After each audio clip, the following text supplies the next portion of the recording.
Kom ek wys vir jou om carnivore biltong botter happies te maak. Jy benodig biltong poeier wat jy self maak. Moet dit nie koop by die slaghuis nie. Kyk my ander video's. En so ysbakkie, botter en 'n pannetjie. 'n halwe koppie botter. Jy smel die botter.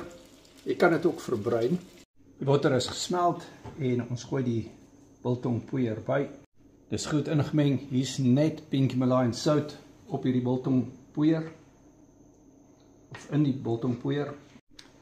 En hier is die biltonghappies nou reg om in die vrieskas in te gaan. Mens kan natuurlik meer botter by sit en dan gaan jy nou baie verder uitkom met die biltonghappies en meer van dit kan maak. En hier gee ons net 'n bietjie kookwater op die rugkant van hierdie ysbakkies dat die botter net so liggies loskom en dan ligte stampie en dan kom hy uit.